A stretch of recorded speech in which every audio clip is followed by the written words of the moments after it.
Les soldats conduisirent Jésus dans l'intérieur de la cour, c'est-à-dire dans le prétoire, et ils assemblèrent toute la cohorte. Ils le revêtirent de pourpre et posèrent sur sa tête une couronne d'épines qu'ils avaient tressée. Puis ils se mirent à le saluer. « Salut, roi des Juifs !» Et ils lui frappaient la tête avec un roseau, crachaient sur lui, et fléchissant les genoux, ils se prosternaient devant lui.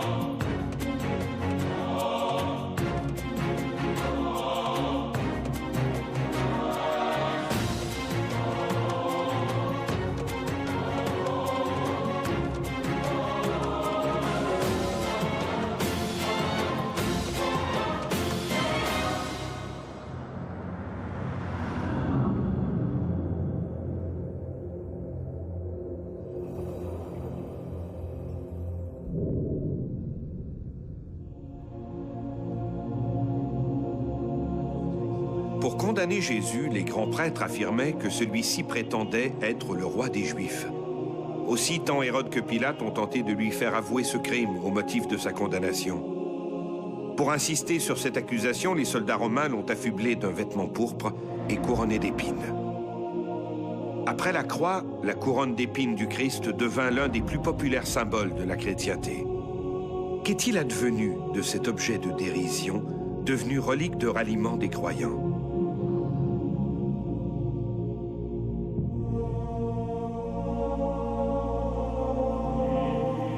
Le soir, à Paris, se détache au-dessus de la Seine une cathédrale dont la légende a épousé l'histoire de la ville séculaire.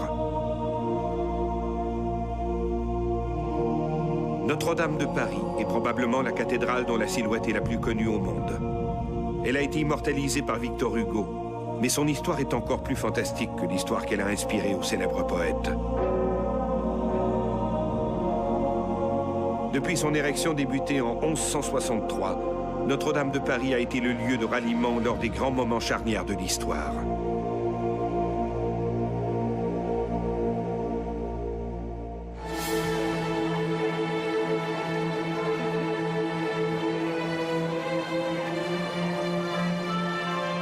C'est le premier vendredi du mois.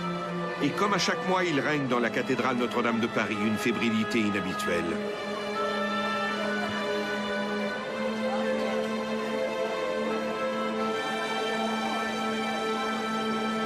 Sur l'autel, des préposés voient à la mise en place des accessoires. On apporte bientôt un magnifique reliquaire, doré et orné de pierres précieuses. Il s'agit d'une œuvre réalisée au XIXe siècle par l'orfèvre Placide Poussiel-Guruzan.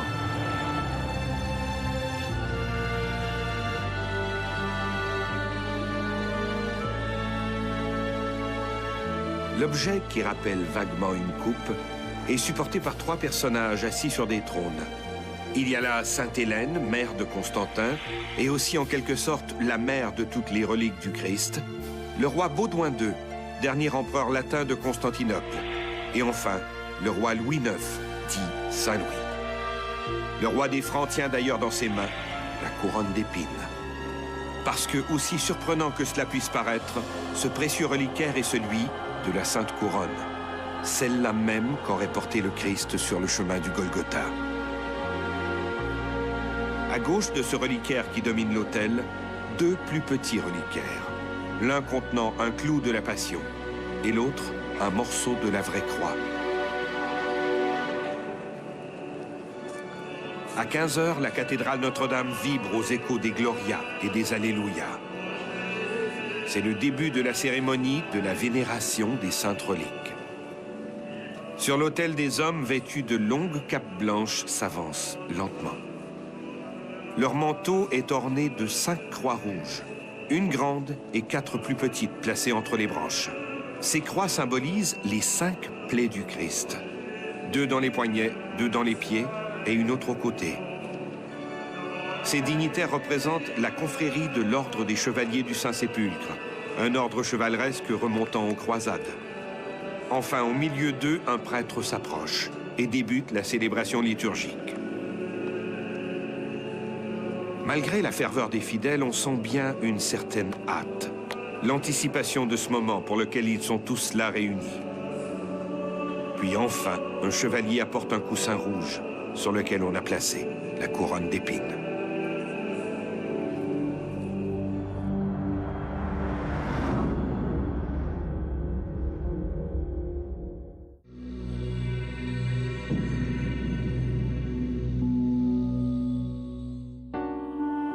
La couronne d'épines est un cercle de joncs réunis en faisceaux et retenu par des fils d'or.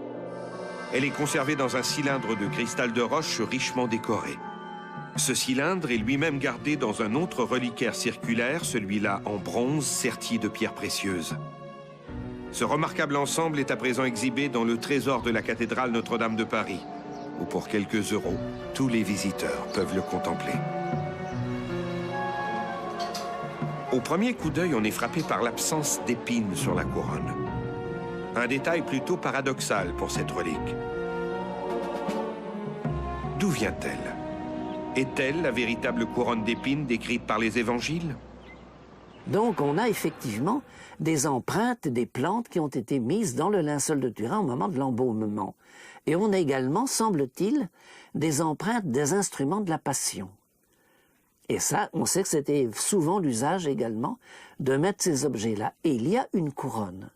Et alors cette couronne serait peut-être celle de la dérision du Christ, qui n'était pas une couronne d'épines. Elle n'avait pas de raison d'être une couronne d'épines au moment où on lui met dans les mains un sceptre de roseau, on le revêt d'une tunique de pourpre, en lui disant « Salut, roi des Juifs », etc., pour se moquer de lui. Et alors ce serait peut-être cette couronne-là. Les textes canoniques ne disent rien à propos de ce que sont devenus les objets de la Passion. Il est possible qu'après la mort du Christ, les apôtres aient récupéré certains objets associés à la vie du Messie. Les premiers témoignages quant à la préservation de la Sainte Couronne remontent à l'an 409. Cette année-là, saint Paulin, l'évêque de Nol, en France, rapporte avoir vu la couronne d'épines parmi les reliques du mont Sion, à Jérusalem. Un siècle et demi plus tard, Antoine le Martyr raconte lui aussi avoir vu la relique exposée dans la basilique du Sion. Au début du IVe siècle et au cours du IVe siècle, on constate une espèce d'accroissement et vraiment une instauration plus officielle, en tout cas, du culte des martyrs. Pour une raison assez simple, c'est qu'à partir du début du IVe siècle, l'Église est tolérée et qu'à la fin du IVe siècle, sous le règne de Théodose, disons peu avant 400, les choses sont complètement jouées. L'Empire romain est devenu officiellement et en principe totalement, à quelques rétifs près, chrétien. Le résultat est donc que le culte des reliques peut s'exprimer très librement. Cependant, entre le 7e et le 10e siècle, les reliques de Jérusalem sont progressivement transférées à Constantinople, une cité protégée autant par ses murailles gigantesques que par la mer. Dans les royaumes chrétiens d'Europe règne au contraire la division. L'autorité morale de l'Église est sans cesse contestée. La nomination des papes est influencée par les États. L'Église, à cette époque, est en plein mouvement de réforme. L'Église essaie de s'improviser en tant que leader du monde européen à l'époque. Et l'Église, dans ce contexte-là, voit en fait un très bon moyen de promouvoir ses intérêts en unissant toute la chrétienté derrière un projet commun qui est la croisade et qui est un but commun pour tous les chrétiens contre un ennemi extérieur. En 1096, au sein de l'Église, un mouvement va changer le cours de l'histoire. Lorsque Urbain II a fait l'appel à la croisade le 27 novembre 1095, je crois que surpris un peu tout le monde, les fidèles du moins qui étaient rassemblés à Clermont, dans le sud de la France. Les sources de l'époque nous disent que la réaction de la foule a été spontanée et très positive. Et en fait, dans l'espace de quelques mois à peine, on avait déjà des dizaines de milliers de croisés qui se dirigeaient déjà vers la Terre Sainte. Alors, si l'appel d'Urbain II a été si bien reçu, c'est forcément parce qu'il y avait des tensions qui s'accumulaient entre chrétiens et musulmans, et ça tout au long du 11e siècle. Par exemple, il y avait cette perception en Occident que les musulmans empiétaient de plus en plus sur les territoires des chrétiens. En l'occurrence ici les Turcs, qui, vers la fin du 11e siècle, avaient déjà conquis à peu près la moitié de l'Empire byzantin. Donc, l'Église tire profit un peu de cet antagonisme entre occidentaux et musulmans à son propre profit. La première croisade change la donne, à la fois pour l'Église et pour les royaumes chrétiens. Eh bien, il faut comprendre que la première croisade a été un succès retentissant. Elle s'est terminée par la prise de Jérusalem en 1099 et l'établissement d'États latins, d'États chrétiens en Orient. Et pour ceux qui ont participé à cette croisade-là, bien évidemment, les bénéfices ont été multiples. Évidemment, ils ont en tiré un grand prestige, de grandes richesses aussi et un triomphe spirituel aussi de cette expédition-là. Pour les seigneurs féodaux, donc la noblesse, les attraits, les bénéfices étaient sans doute davantage matériels parce que, bon, c'est ça qui les intéresse eux. Donc, ils ont évidemment conquis des richesses inestimables en Orient. Ils ont réussi à s'accaparer de vastes territoires aux dépens évidemment des musulmans qu'ils ont conquis. Pour les paysans, le commun des mortels, bien, les attraits, les avantages de cette croisade étaient sans doute davantage spirituels. Évidemment, ils ont l'impression d'avoir réalisé l'œuvre de Dieu. Ils ont l'impression d'avoir pris un rôle actif dans un rôle divin, mais aussi tout l'aspect symbolique de pouvoir dire que dorénavant, ils peuvent prier et pleurer sur les lieux qui ont été les fondements de leur religion, qu'ils peuvent fouler le même sol que Jésus-Christ a foulé avant eux, qu'ils ont accès aussi, un accès plus tangible aux endroits et aux objets relatifs à la passion, à la vie, à la résurrection de Jésus-Christ, notamment à travers les reliques. Donc, tous ces facteurs-là font en sorte que les bénéfices se sont multiples à plusieurs niveaux. Ensuite, bien, on a l'Église aussi qui tire un grand profit des croisades parce que l'Église avait voulu démontrer son rôle en tant que leader du monde européen avec les croisades. Et l'Église, dans ce contexte-ci, bien évidemment, est victorieuse à la suite des croisades. L'Église, en fait, on dit aujourd'hui qu'elle est triomphante après la première croisade. Les croisades vont bientôt provoquer la création d'un nouvel ordre religieux, les Templiers. L'ordre des Chevaliers du Temple fut d'abord un groupe de 9 croyants dirigés par Hugues de Payan se rendant à Jérusalem. Au XIIe siècle, ces chevaliers offraient leur protection aux pèlerins qui se rendaient en Terre Sainte. L'ordre des Templiers fut fondé par un vétéran de la première croisade, un chevalier nommé Hugues de Payan avec 8 compagnons qui ont senti le besoin de se réunir et de patrouiller les routes de pèlerinage qui se rendaient jusqu'à Jérusalem. Mais avec le temps, cet ordre-là va étendre un peu sa vocation militaire au point de devenir une armée permanente en Terre Sainte qui avait pour objectif de défendre la Terre Sainte et de mener la lutte contre l'infidèle musulman.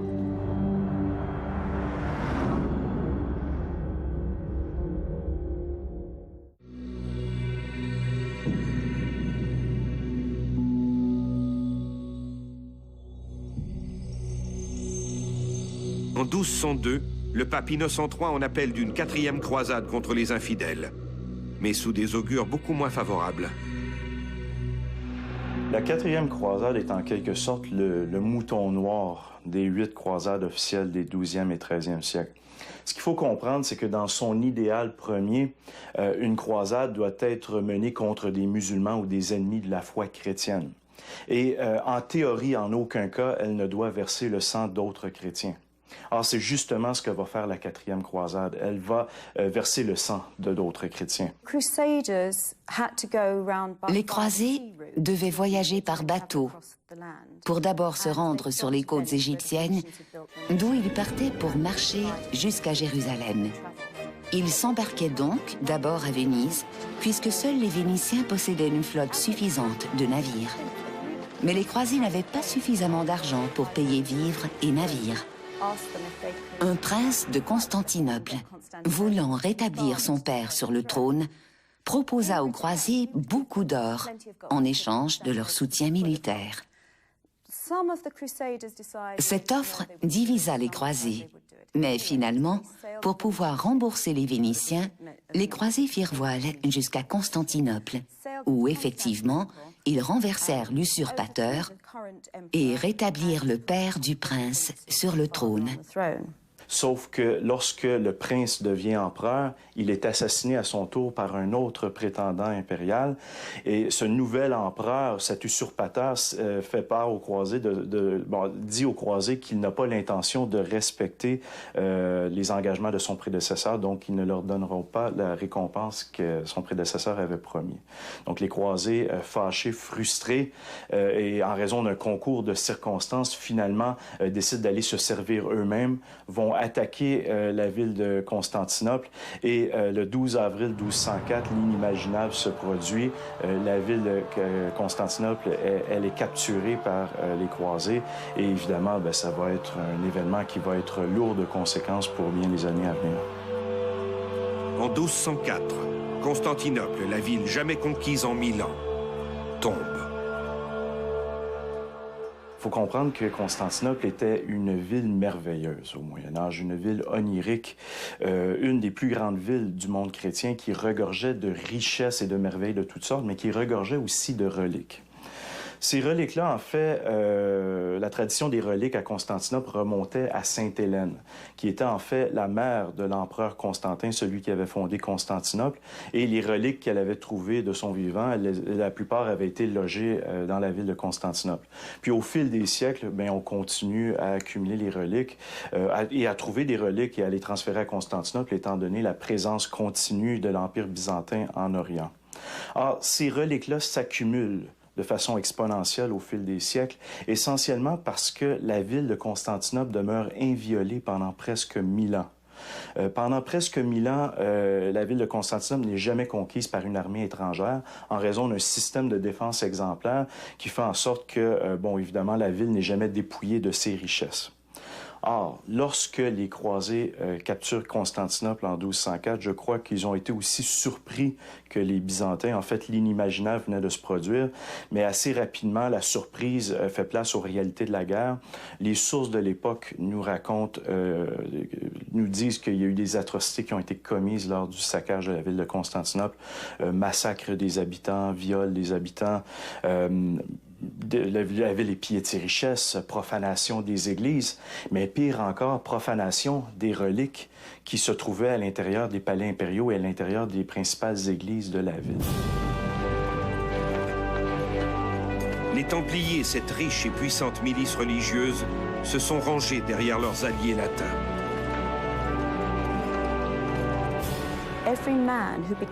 Quiconque entrait dans l'ordre des Templiers faisait don à l'ordre de tous ses biens personnels. Avec l'accumulation de ces richesses, les Templiers ont en quelque sorte créé le premier système bancaire européen. Quiconque voulait mettre de l'argent à l'abri, prêter de l'argent ou en emprunter, faisait affaire avec les Templiers qui inspiraient confiance, étant après tout des moines. Les Templiers étaient de bons chrétiens intègres et se montraient dignes de la plus grande confiance. Ils ont aussi inventé d'une certaine manière les chèques de voyage.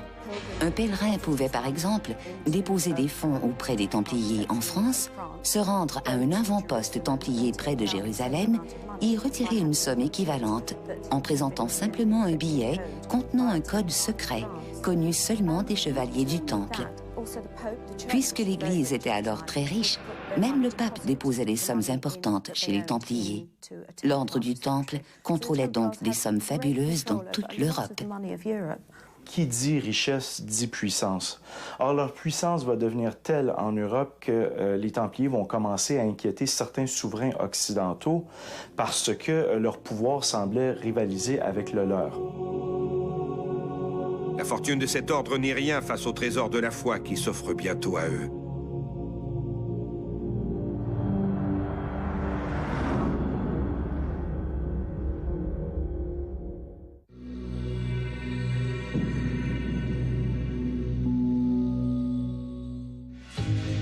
les chrétiens latins ont pris possession de Constantinople. Les Byzantins, pour leur part, c'est une expérience qui, à leurs yeux, a été humiliante, traumatisante.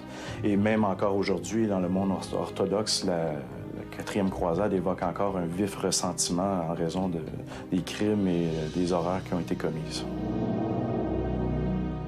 Mais les Byzantins se révoltent. Menacé de l'intérieur, le roi nommé par les chrétiens doit financer la défense de sa nouvelle autorité. Alors, les empereurs latins qui dominent dorénavant sur la ville dominent une ville qui est un sombre souvenir de ce qu'elle avait été autrefois. C'est une coquille vide qui a été dépouillée essentiellement de toutes ses richesses. Sauf quelques reliques que les empereurs latins ont réussi à garder auprès d'eux avant qu'elles ne soient éparpillées à travers l'Europe comme toutes les autres. Or, les derniers, avant que les Byzantins ne réussissent à reprendre leur capitale en 1261, l'un des derniers empereurs latins de Constantinople, qui se nommait Baudouin II, devait financer ses guerres contre les Byzantins pour essayer de sauver son empire, a décidé de faire un emprunt d'argent à des banquiers vénitiens. Il a emprunté une forte somme d'argent à des banquiers vénitiens pour financer sa lutte contre les Byzantins. Et, les banquiers vénitiens lui fournissent ce montant, sauf qu'il demande une garantie. Il demande un gage sur la dette et l'empereur Baudouin II décide de leur fournir une des reliques qui n'avait pas été pillée à Constantinople en 1204 et qui se trouvait à être la Sainte Couronne, donc la couronne d'épines que le Christ avait portée durant la Passion.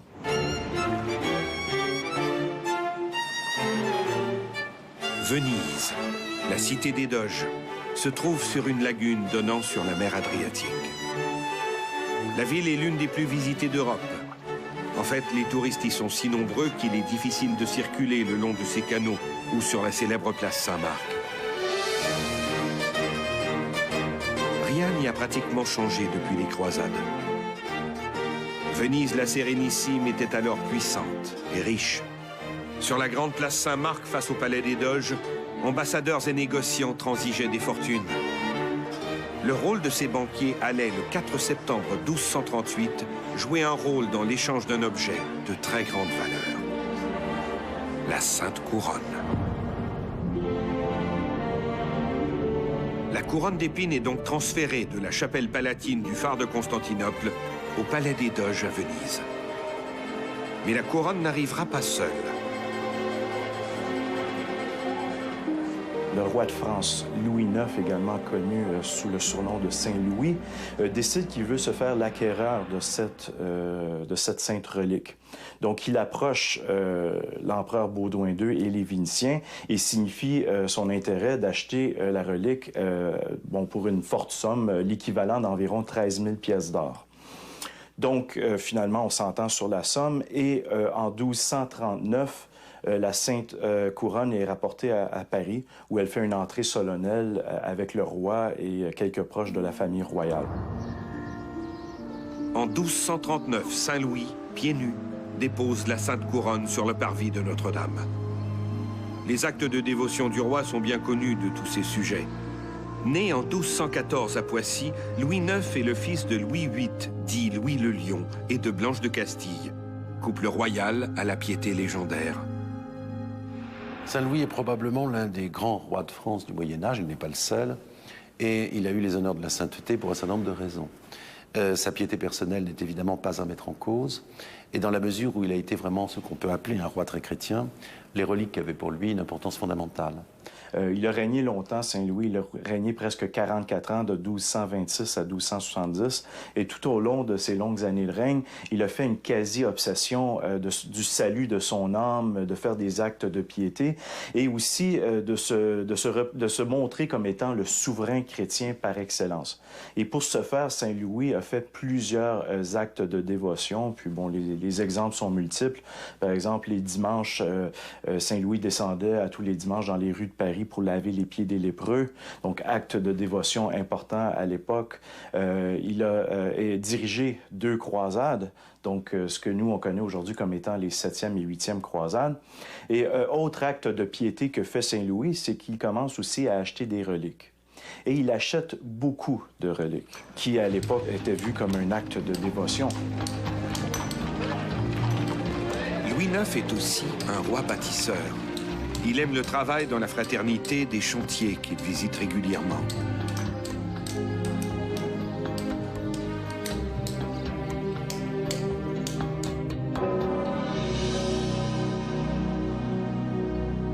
Il demande à ce que les tombeaux de la nécropole royale de la basilique Saint-Denis soient personnalisés par des gisants aux traits des défunts. Une commande qui va faire de la basilique Saint-Denis la plus spectaculaire nécropole royale d'Europe. En 1248, il inaugure la Sainte-Chapelle à Paris.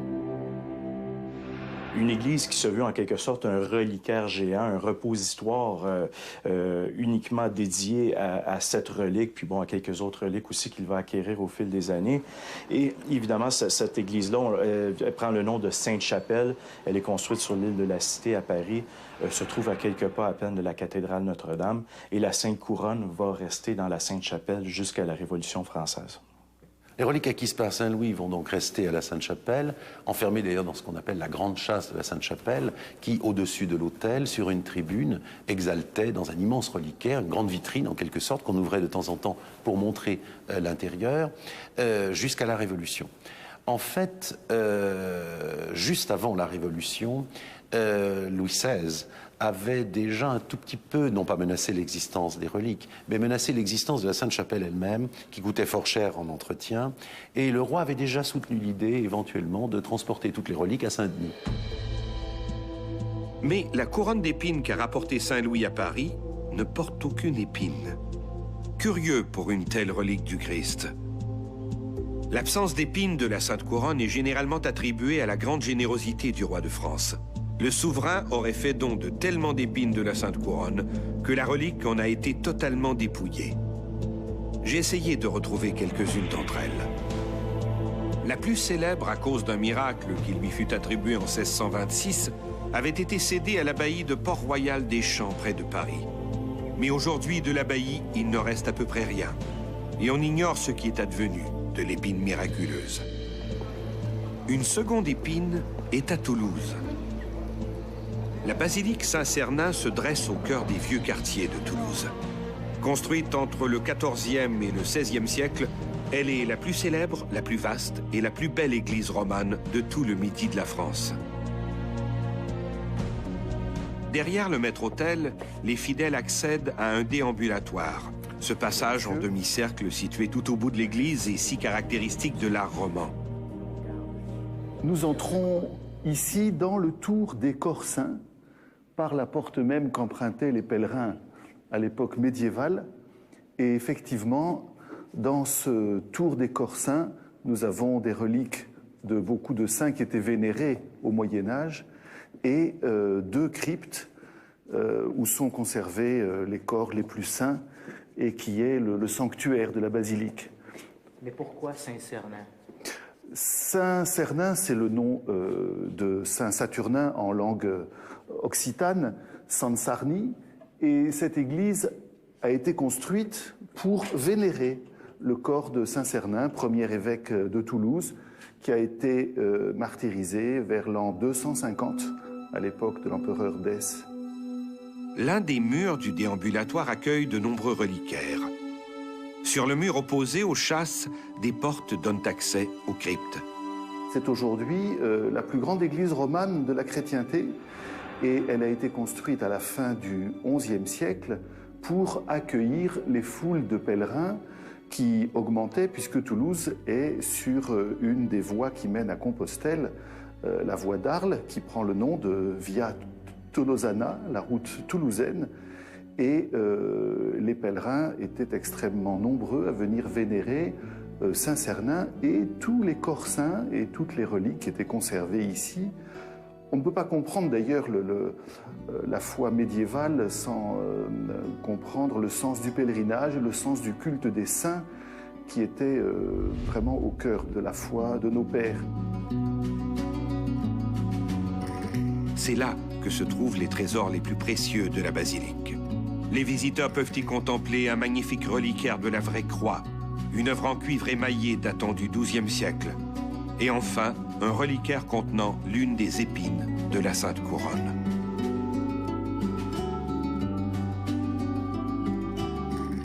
la relique de la Sainte Épine a été conservée, elle.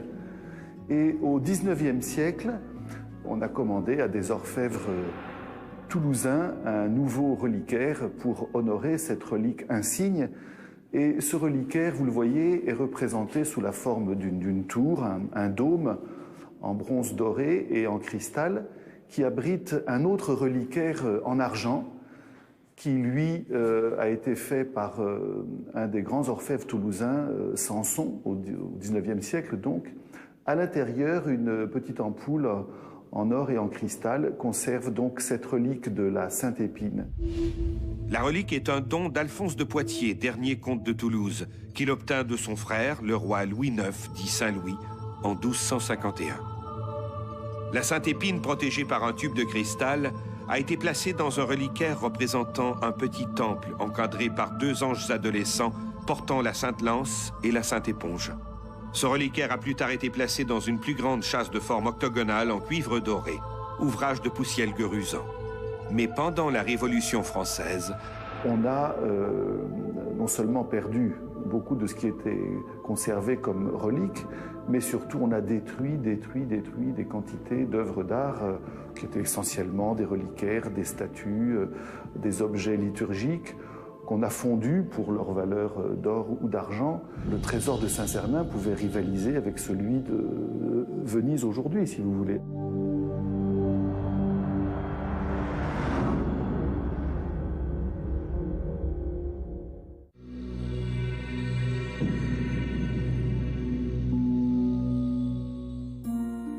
Deux autres épines de la couronne de Saint-Louis sont maintenant à Rome, dans l'église de la Sainte-Croix de Jérusalem, qui doit son nom à 2 reliques de la vraie croix.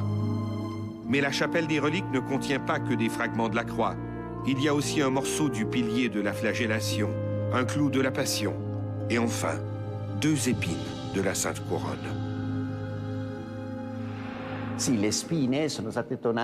Les épines ont été une donation d'une famille d'Anjou en France et elles viennent de la Sainte-Chapelle où était exposée la Sainte Couronne d'épines. Ces ronces sont de type Acacia selvatica. Les épines sont longues de 9 cm.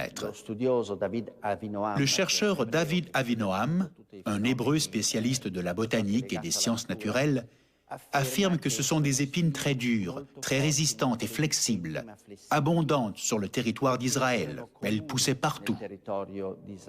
Et les soldats ont pris ces branches pour en tresser une couronne sur la tête de Jésus.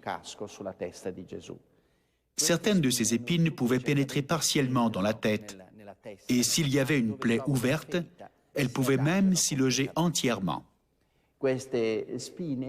Ces 3 épines-ci sont des fragments. La plus longue fait à peine la longueur d'un doigt recourbé. Et on y voit même un trou, comme si elle avait déjà été cousue sur une étoffe. Les 2 autres sont des fragments, comme le démontrent certains documents anciens archivés ici.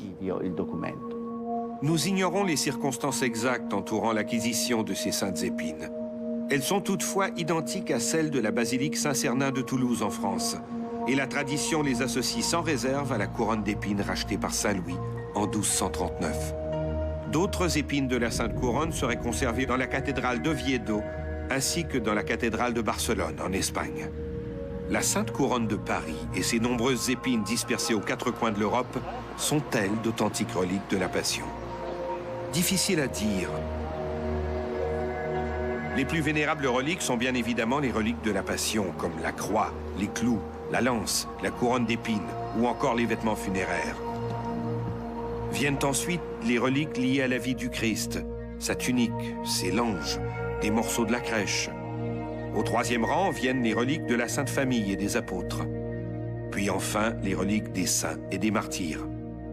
Alors les reliques, tout le monde sait que ça signifie reste, sont de diverses natures. Tout d'abord, la première différenciation, c'est qu'il y a des reliques corporelles et les reliques de contact ou représentatives. Alors, les reliques corporelles, c'est évidemment les restes de corps des saints et du Christ et de la Vierge. J'explique aussi de quelle façon. Et ensuite, il y a évidemment les reliques de contact, c'est-à-dire des objets, des vêtements et n'importe quoi qui a été contact avec les saints de leur vivant ou même après leur mort, donc dans leur tombeau. Dès le IVe siècle, les écrivains chrétiens, par exemple Vitris de Rouen et d'autres aussi en Orient, déclarent que même la moindre parcelle des reliques a la même valeur, la même puissance, la même virtus que tout le corps. Mais dans la réalité, évidemment, les fidèles imaginent qu'un corps tout en entier ou une tête vaut quand même plus pour les miracles qu'une toute petite parcelle ou des cendres assez négligeables. À travers le Moyen-Âge, toute la ferveur religieuse autour du culte des reliques s'est développée selon cette grille d'importance. Les arrêts des grands pèlerinages étaient déterminés en fonction de ces reliques. Il suffisait pour une église ou une abbaye d'avoir une relique prestigieuse pour voir les pèlerins y faire un détour. Or, qui dit pèlerin, dit obole. Dans cette politique des reliques, on fragmentait des objets de piété comme les épines de la couronne ou des morceaux de la vraie croix pour mieux les redistribuer à travers tout un réseau d'églises ou d'abbayes délaissées sur le chemin des pèlerinages. Évidemment, quand on s'intéresse au problème des reliques, on est toujours frappé effectivement par la multiplication, en particulier pour la relique de la croix, des exemplaires et des morceaux ou des fragments. Il y a plusieurs hypothèses et plusieurs raisons à cela. D'abord, il y a la fragmentation des reliques. Je crois que c'est Théodore de Cire qui disait que si petit soit le fragment d'une relique d'un saint, de toute façon, il a la même valeur spirituelle pour tout chrétien. Donc, on peut fragmenter, j'allais dire presque à l'infini, jusqu'au niveau même de la poussière, pourquoi pas. Mais pour le bois de la croix, il est évident que, outre les échardes ou les petits morceaux, on peut, lorsqu'on a un tout petit fragment, le placer par exemple au sein d'une croix de bois plus spectaculaire et plus grande. Et quelques décennies ou siècles plus tard, prendre une écharde à son tour de cette monture du bois, qui devient à son tour relique. C'est aussi... alors évidemment, ce n'est plus le bois de la croix en tant que tel, mais c'est par attouchement une relique de la croix. Ainsi, on offrait à ces petites communautés un moyen d'aller chercher un peu d'argent. Et à défaut d'une relique du Christ ou d'un saint, il arrivait parfois que Dieu lui-même y mette son grain de sel, comme ce fut le cas à Faverney, en France.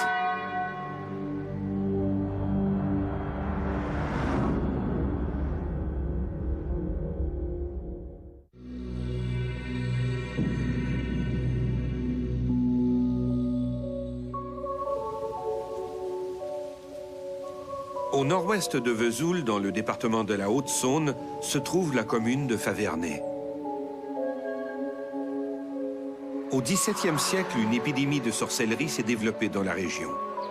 Des registres rédigés entre 1606 et 1636 rapportent au moins 68 procès.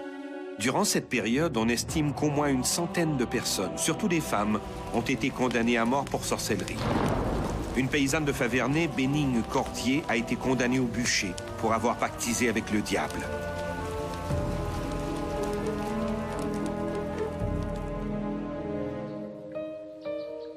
Au cœur de la commune, qui compte environ 1000 habitants, se dresse l'abbaye Notre-Dame.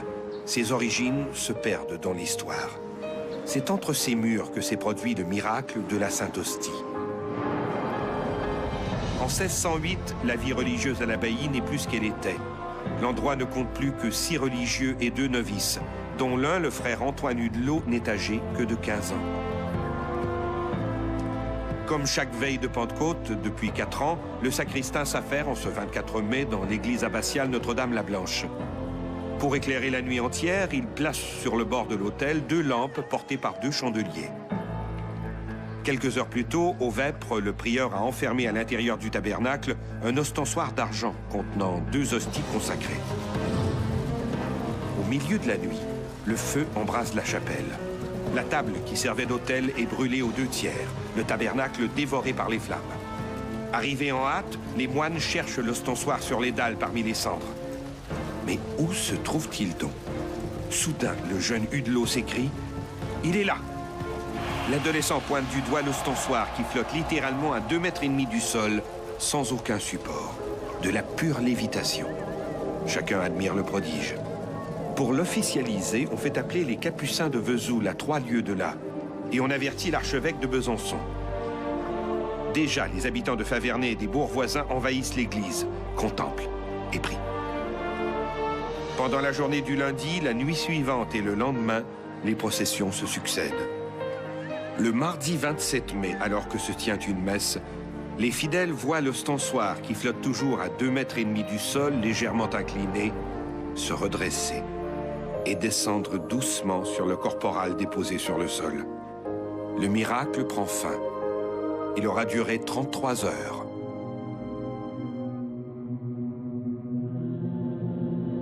Du jour au lendemain, Faverney se retrouve non pas avec une, mais 2 reliques. 2 hosties plus ou moins noircies, sauvées des flammes par l'expression de la volonté divine. L'affaire fait des jaloux. À Dole, capitale de la comté, le vicomte mailleur de la ville, Jean-Baptiste Alix, demande au nouvel abbé de Faverney, Alphonse d'Orémieux, de lui remettre l'une des 2 hosties. Alix explique que les saintes hosties seraient plus en sécurité à Dole, une ville fortifiée, qu'à Faverney, une bourgade mal défendue et exposée aux querelles des protestants. Les archiducs envoient une lettre à l'abbé de Faverney l'enjoignant de remettre l'une des 2 hosties aux autorités de Dole. Mais pendant la Révolution française, le maire de Dole, un dénommé Marchand, emporté par l'ivresse du moment, commet l'impensable. Il avale l'hostie. À Faverney, l'autre hostie échappe in extremis à la folie des révolutionnaires. La relique est sauvée par un citoyen, Claude-François Longchamp, qui réussit à convaincre les pilleurs de ne pas détruire l'hostie miraculeuse. Aujourd'hui, la Sainte Hostie de Faverney est exposée tous les lundis de Pentecôte en souvenir des événements mystérieux qui ont marqué l'histoire de ce petit village de Haute-Saône. Lors de mon passage à Faverney, le maire, M. François Laurent, et les responsables de l'église abbatiale ont bien voulu faire une entorse au règlement en me permettant de voir et de filmer la Sainte Hostie. Le culte des reliques est un peu tombé en désuétude, et en dehors des Favernéens, bien peu de gens se pressent pour voir la Sainte Hostie. En 1958, cependant, à l'occasion du 350e anniversaire du miracle, on a organisé à Faverney un congrès eucharistique. Quelques 20 000 pèlerins ont fait le voyage pour y assister, et du coup, voir la Sainte Hostie.